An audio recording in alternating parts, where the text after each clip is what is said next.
ان کے خلاف شیعہ اور بریلوی علماء لامبند ہو رہے ہیں۔ سرکار نے لکھنؤ میں ان کے لیکچر دینے پر روک لگا دی ہے اور اب ان کے خلاف فتویٰ بھی جاری ہو گیا ہے جس میں ان کے بھاشنوں کو حرام قرار دیا گیا ہے۔ دنیا کے مسلمان بہت بڑی تعداد میں اماموں، فقیروں، درویشوں کی مزاروں پہ جاتے ہیں، اپنی عقیدت پیش کرتے ہیں اور وہاں منتیں مانگتے ہیں۔ ذاکر نائک کہتے ہیں کہ جو مر چکا اس سے کچھ مانگ نہیں سکتے، یہاں تک کہ پیغمبر محمد صاحب سے بھی نہیں۔ آج کی تاریخ میں ہم محمد صلی اللہ علیہ وسلم سے بھی نہیں مانگ سکتے۔ باقی لوگ کو تو چھوڑو، سنت اور باقی بابا لوگ کو چھوڑو، محمد صلی اللہ علیہ وسلم کو بھی ماننا ہمارے لیے حرام ہے۔ جو شخص ذاکر نائک اسامہ بن لادن کی بھی تعریف کرتے ہیں، کہتے ہیں کہ اگر وہ آتنکوادی ہے تو ہر مسلمان کو آتنکوادی ہونا چاہیے۔ آپ میری رائے پوچھیں تو اگر اسامہ بن لادن اسلام کے دشمنوں سے لڑ رہا ہے تو پھر میں اس کے ساتھ ہوں۔ اگر وہ امریکہ یعنی ایک آتنکوادی کو آتنکت کر رہا ہے تو میں اس کے ساتھ ہوں۔ پھر تو ہر مسلم کو آتنکوادی ہونا چاہیے۔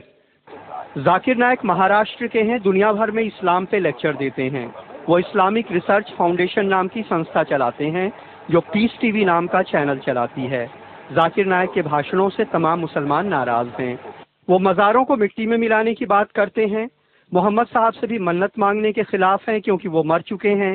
وہ امام حسین کے قاتل شاسک یزید کی بڑائی کرتے ہیں۔ یو پی میں ان کے خلاف شیعہ اور بریلوی سنی علماء لامبند ہو رہے ہیں۔ سرکار نے لکھنؤ میں ان کے لیکچر دینے پہ روک لگا دی ہے اور ان کے خلاف فتویٰ بھی آ گیا ہے جس میں ان کے بھاشنوں کو حرام قرار دیا گیا ہے۔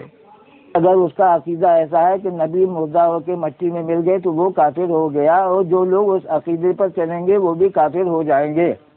حالانکہ ذاکر نائک کے سمرتھک اسے غلط نہیں سمجھتے ہیں۔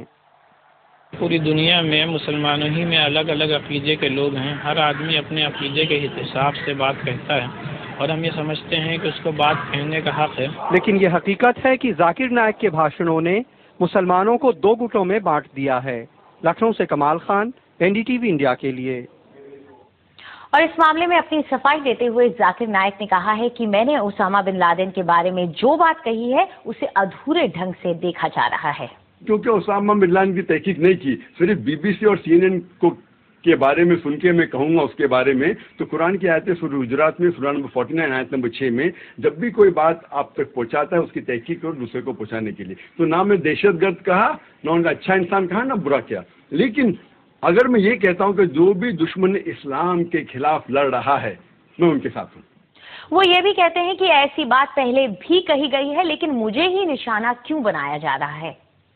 وہ لوگ مجھ پہ فتویٰ جاری کرتے ہیں کہ کیونکہ میں نے یزید کے بعد رحیم اللہ کہا، میں اللہ بھی کہا، میں کافر ہوں، تو ان کو یہ بھی فتویٰ جاری کرنا چاہیے کہ امام غزالی نعوذ باللہ کافر ہے۔ یہ کہنا چاہیے کہ جس نے بخاری شریف کی شرح لکھی حافظ ابن حجر عسقلانی، وہ بھی کافر ہے، نعوذ باللہ رحیم اللہ۔ تو دیکھنا چاہیے کہ جو لوگ نے فتویٰ دیے، دارالعلوم دیوبند، دارالعلوم ندوہ، جماعت اسلامی، اہل حدیث، سارے علماء کہتے اختلاف ہے، اور اگر کوئی کہتا ہے تو کہہ سکتا ہے، اور کچھ لوگ نے علماء نے کہا کہ کہنا مستحب ہے۔ تو یہ لوگ، اس کا مطلب یہ لوگ کہ مجھے پک آؤٹ کر کے یہ چیز تو ہزاروں لوگ کہہ رہے، کیوں مجھے ہی لے کے ان لوگ اگر فتویٰ جاری کرنا ہے تو یہ فتویٰ جاری کرنا چاہیے کہ جتنے لوگ نے کہا اور لکھ دینا چاہیے۔ اور اس مسئلے پر ہم نے اسلامی ودوان مولانا وحید الدین خان کی بھی رائے جاننے کی کوشش کی۔ پہلی بات یہ ہے کہ ڈاکٹر ذاکر نائک کوئی اسلامک اسکالر نہیں ہے، انہیں اسلامک ایشوز پر بولنا نہیں چاہیے۔ دوسری بات یہ جو ہے کہ پیغمبر سے ماننے والی بات، تو مسلمانوں میں دو علماء کے دو طبقے ہیں، ایک دیوبندی علماء کہلاتے ہیں، دوسرے بریلوی علماء کہلاتے ہیں۔ تو بریلوی علماء یہ مانتے ہیں کہ رسول اللہ سے ہم مانگ سکتے ہیں، لیکن جو دیوبندی علماء ہیں وہ اس کو جائز نہیں سمجھتے۔